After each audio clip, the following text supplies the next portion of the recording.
ನಮಸ್ತೆ ಎಲ್ಲರಿಗೂ, ಜೈ ಶ್ರೀರಾಮ್. ಇವತ್ತಿನ ವಿಡಿಯೋ ಏನಂದರೆ, ಮೂಲಂಗಿ ಅಂದರೆ ಎಲ್ಲರಿಗೂ ಗೊತ್ತಲ್ವಾ. ಆದರೆ ಯಾರು ಇಷ್ಟಪಡದೇ ಇರುವಂತಹ ತುಂಬ ಜನ, ಯಾರು ಅಂತಲ್ಲ ತುಂಬ ಜನ ಇಷ್ಟಪಡದೇ ಇರುವಂತಹ ವೆಜಿಟೇಬಲ್ ಅಂದರೆ ಮೂಲಂಗಿ. ಯಾಕೆ ಇಷ್ಟಪಡಲ್ಲ ಅಂದರೆ ಅದು ಕಾರಣವೂ ಇದೆ. ಅದೊಂಥರ ಸ್ಮೆಲ್ ಬರುತ್ತೆ ಅಂತ, ವಾಸನೆ, ಗುಡ್ ಸ್ಮೆಲ್ಲೇ, ಅದು ಬ್ಯಾಡ್ ಸ್ಮೆಲ್ ಅಲ್ಲ, ಗುಡ್ ಸ್ಮೆಲ್ಲೇ. ಆದರೆ ಅದನ್ನು ಇಷ್ಟಪಡಲ್ಲ ಜನ. ವಾಸನೆ ಬರುತ್ತೆ. ಯಾರ್ದಾರ ಮನೆಗೆ ಹೋದರೆ ಅವ್ರ ಮನೇಲಿ ಏನು ಅಡುಗೆ ಮಾಡಿದೆ ಎಂಟ್ರಿ ಆದ ಕೂಡಲೇ ಮೂಲಂಗಿ ಸ್ಮೆಲ್ ಬರ್ತಾ ಇರುತ್ತೆ. ನಾವು ಸಡನ್ಲಿ ಕಂಡುಹಿಡಿಬೋದು ಏನು ಅಡುಗೆ ಮಾಡಿದ್ರೆ ಮೂಲಂಗಿ ಸಾಂಬಾರು ಅಂತ ಹೇಳ್ಬಿಟ್ಟು.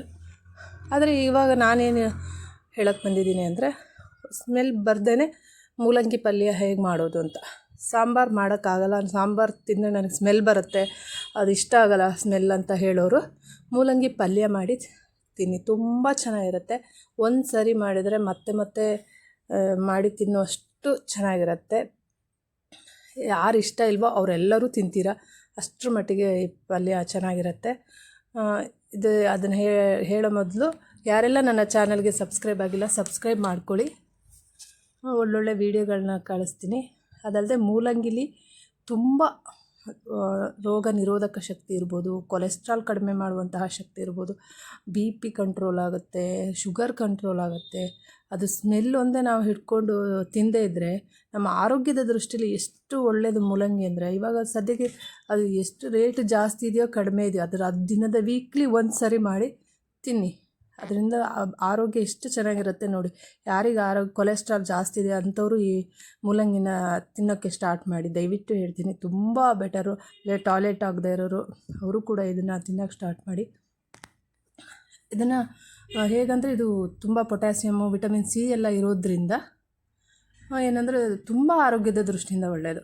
ಇದು ತುಂಬ ಬ್ಯಾಡ್ ಕೊಲೆಸ್ಟ್ರಾಲನ್ನು ಕಡಿಮೆ ಮಾಡುತ್ತೆ. ಅದಲ್ಲದೆ ರಕ್ತನಾಳಗಳಲ್ಲಿ ಇರುವಂತಹ ಏನು ಕೆಟ್ಟ ಕೊಲೆಸ್ಟ್ರಾಲ್ ಇರುತ್ತೋ ಅದನ್ನು ಕ್ಲೀನ್ ಮಾಡುತ್ತೆ. ನೀವು ಸಾಂಬಾರು ಮಾಡಿ ತಿಂದರೆ ಅದೇ ಸ್ಮೆಲ್ ಇರುತ್ತೆ. ಬೇಳೆ ಹಾಕಿ ಸಾಂಬಾರೆಲ್ಲ ಮಾಡ್ತಾರೆ, ಅದು ಸ್ಮೆಲ್ ಇರುತ್ತೆ ಅಂತ ಹೇಳೋರು. ನಾನು ಇವಾಗ ಏನು ಹೇಳ್ತೀನಿ ಅದನ್ನು ಪಲ್ಯ ಆ ಥರ ಮಾಡಿ ತಿನ್ನಿ. ಅದು ನೀವು ಮೂಲಂಗಿ ಪಲ್ಯ ಅನ್ನೋದೇ ಮರ್ತ್ಬಿಡ್ತೀರ, ಅದು ಮೂಲಂಗಿ ಅನ್ನೋದೇ ಗೊತ್ತಿರಲ್ಲ, ಆಗಿರುತ್ತೆ ಪಲ್ಯ. ಏನು ಈ ಸೌತೆಕಾಯಿ ಕೋಸಂಬರಿ ಎಲ್ಲ ಮಾಡಿದ್ರೆ, ನಮ್ಮ ಕಡೆ ಮಾಡ್ತೀವಿ ನಾವು ಕೋಸಂಬರಿ ಅಂತ ಹೇಳ್ಬಿಟ್ಟು, ಸೌತೆಕಾಯ್ದು ಆ ಥರ ಟೇಸ್ಟ್ ಕೊಡುತ್ತೆ. ಅಷ್ಟು ಚೆನ್ನಾಗಿರುತ್ತೆ, ಸ್ಮೆಲ್ ಬರೋದಿಲ್ಲ, ಅದು ತುಂಬ ಚೆನ್ನಾಗಿರುತ್ತೆ. ಅದಕ್ಕೋಸ್ಕರ ಏನು ಇವತ್ತು ಹೇಳಕ್ಕೆ ಹೊರಟಿದ್ದೀನಿ ಅಂದರೆ, ನಾವು ಇವಾಗ ಏನು ಕಡಿಮೆಗೆ ಮೂಲಂಗಿ ಎಲ್ಲ ಸಿಗುತ್ತೆ. ಇವಾಗ kg 20 ರೂಪೀಸ್ ಏನೋ ಬಂದಿದೆ ಅಂದ್ಕೊತೀನಿ. ಇದ್ದಾಗ ಏನು ಭಾಳ ರೇಟ್ ಇರೋದಿಲ್ಲ ಮೂಲಂಗಿಗೆ, ಹೆಚ್ಚಂದರೆ 60-50 ಒಳಗಡೆನೇ ಇರುತ್ತೆ.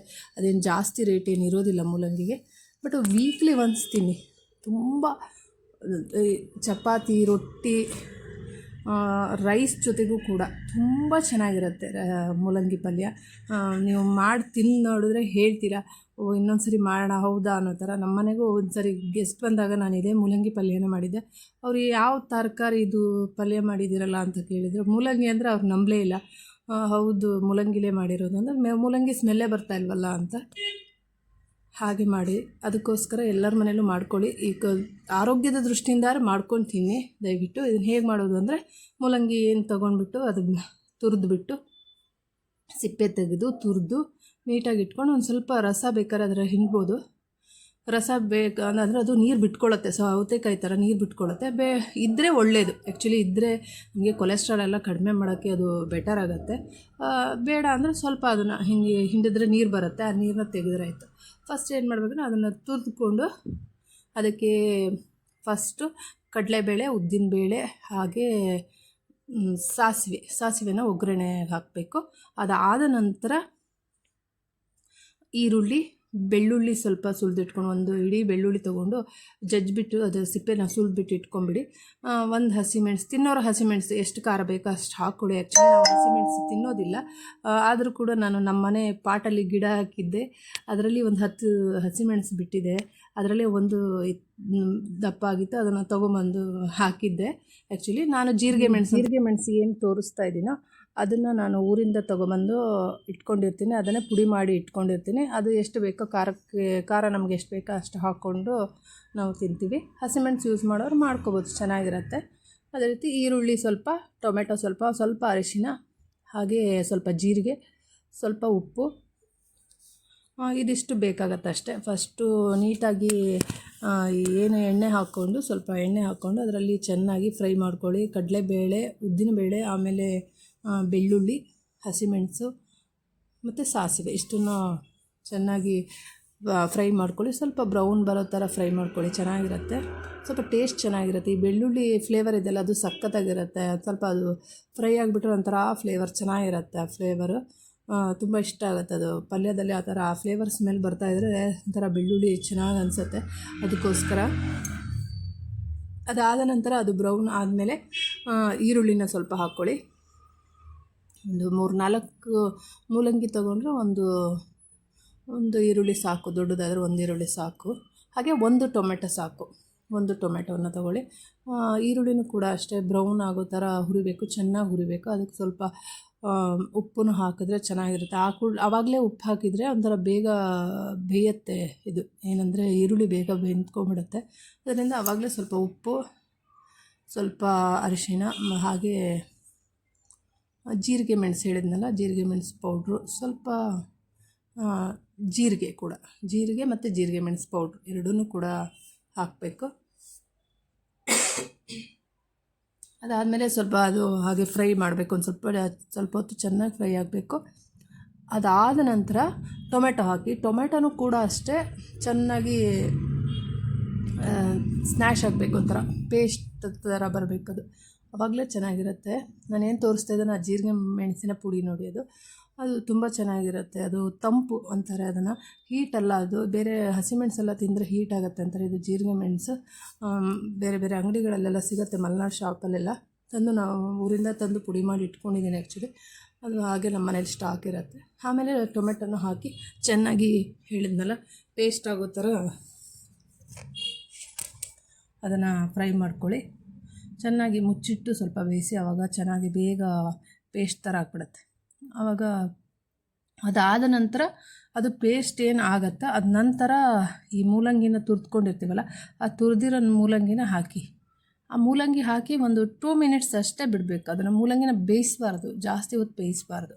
ಸಣ್ಣ ಸ್ವಲ್ಪ ತುರ್ಕೊಂಡಿರ್ತಾರೆ, ಅದರಲ್ಲಿ ಮಣೆಯಲ್ಲಿ ಇರುತ್ತಲ್ಲ, ತುರಿಯೋದಿರುತ್ತಲ್ಲ, ಅದರಲ್ಲಿ ಸಣ್ಣಗೆ ತುರ್ಕೊಂಡಿರ್ತೀರಲ್ವ, ಅದು ಆಲ್ರೆಡಿ ಸಣ್ಣಗಾಗಿರುತ್ತೆ. ಅದನ್ನೇನು ಬೇಯಿಸೋ ಅವಶ್ಯಕತೆಯೂ ಇರಲ್ಲ. ಅದರಿಂದ ಏನು ಮಾಡಬೇಕು, ಅದನ್ನು ಹಾಗೆ ಹಾಕಿಬಿಟ್ಟು ಅದ್ರ ಮೇಲೆ ಸ್ವಲ್ಪ ಕಾಯಿ ತುರಿ, ಆಮೇಲೆ ಕೊತ್ತಂಬರಿ ಸೊಪ್ಪನ್ನ ಎಲ್ಲನೂ ಹಾಕಿಬಿಟ್ಟು ಚೆನ್ನಾಗಿ ಮಿಕ್ಸ್ ಮಾಡಿಬಿಡಿ. ಅಷ್ಟೇ, ಮಿಕ್ಸ್ ಮಾಡಿದ್ರೆ ಹಾಗೇ ಹೋಯಿತು ಅದು ಪಲ್ಯ. ಅದನ್ನು ಬೇಯಿಸಬಾರ್ದು, ಜಾಸ್ತಿ ಬೇಯಿಸಬಾರ್ದು. 1 ಮಿನಿಟ್ 2 ಮಿನಿಟ್ಸ್ ಅಷ್ಟೇ, ಅಷ್ಟರಲ್ಲೇ ಮುಗಿಸಿ ಸ್ಟವ್ ಆಫ್ ಮಾಡ್ಕೊಂಬಿಡಿ. ಸಖತ್ತಾಗಿರುತ್ತೆ. ನೀವು ಒಂದು ಸಾರಿ ಟ್ರೈ ಮಾಡಿ ನೋಡಿ. ಅದು ಮೂಲಂಗಿ ಸ್ಮೆಲ್ಲೇ ಬರೋದಿಲ್ಲ. ಅದು ಸೌತೆಕಾಯಿದು ಅಥವಾ ಬೇರೆ ಯಾವುದೋ ತರಕಾರಿದು ಪಲ್ಯ ಥರ ಫೀಲ್ ಆಗುತ್ತೆ. ನಾನಂತೂ ಬೆಳಗ್ಗೆನೇ ಟಿಫನ್ ತಿಂದಿದ್ದೆ. ಮೂಲಂಗಿ ಪಲ್ಯ ಜೊತೆ 12 ಗಂಟೆಗೆ ಊಟ ಮಾಡಿಬಿಟ್ಟೆ ನಾನು. ನನಗೆ ತುಂಬ ಇಷ್ಟ ಮೂಲಂಗಿ ಪಲ್ಯ. ನಾನು ರೈಸ್ ಕಲಿಸ್ಕೊಂಡು ಅದ್ರ ಜೊತೆಗೆ ತಿಂದುಬಿಟ್ಟೆ. ಹಸಿವಾಗೋಯ್ತು. ಪಲ್ಯ ಸ್ಮೆಲ್ಗೆ ನನಗೆ ಹಸಿವಾಗೋಯ್ತು. ನಾನು ಆ್ಯಕ್ಚುಲಿ 10 o'clockಗೆ ನೀರು ದೋಸೆ ತಿಂದಿದ್ವಿ. ಆದರೂ ಕೂಡ ನನಗೆ ಪಲ್ಯ ತುಂಬ ಇಷ್ಟ. ನೀವು ಒಮ್ಮೆ ಟ್ರೈ ಮಾಡಿ ಮನೇಲಿ. ನೀವು ಮೂಲಂಗಿ ಪಲ್ಯ ಹೌದಾ ಅಲ್ಲೋ ಅನ್ನೋ ಥರ ಇರುತ್ತೆ. ಅಷ್ಟು ಮಟ್ಟಿಗೆ ಚೆನ್ನಾಗಿರುತ್ತೆ. ಖಾಲಿನೇ ಆಗೋಗುತ್ತೆ ಪಲ್ಯ. ಚಪಾತಿ ಜೊತೆ ಅಂತೂ ತಿಂದರೆ ತುಂಬ ಚೆನ್ನಾಗಿರುತ್ತೆ. ಇಲ್ಲ ರೊಟ್ಟಿ ಚಪಾತಿ ಏನೇ ಆಗಿರ್ಬೋದು, ಅದ್ರ ಜೊತೆ ತಿಂದರೆ ಸಖತ್ತಾಗಿರುತ್ತೆ. ಒಮ್ಮೆ ಟ್ರೈ ಮಾಡಿ ಎಲ್ಲರೂ.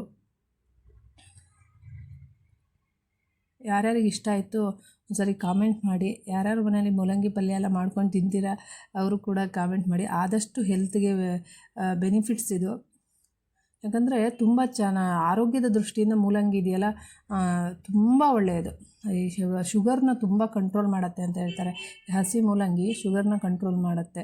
ಇದು ಹಸಿಯಾಗೇ ಇರುತ್ತೆ, ಏನು ಪೂರ್ಣ ಬೆಂದಿರೋದಿಲ್ಲ. ಇದು ಕಾಲು ಭಾಗನೂ ಬೆಂದಿರೋಲ್ಲ. ಅಂದರೆ ಚಿಕ್ಕದಾಗಿ ತುರಿ ಇರೋದ್ರಿಂದ ಅದು ಪೂರ್ಣ ಬೇಯಬಾರ್ದು. ಹಾಗೆ ತಿಂದ್ರೆ ಚೆನ್ನಾಗಿರುತ್ತೆ. ಎಲ್ಲರೂ ಒಮ್ಮೆ ಟ್ರೈ ಮಾಡಿ. ಎಲ್ಲರಿಗೂ ಒಳ್ಳೆಯದಾಗಲಿ. ಆದಷ್ಟು ಶೇರ್ ಮಾಡಿ. ಒಳ್ಳೆಯದಾಗಲಿ ಎಲ್ಲರಿಗೂ.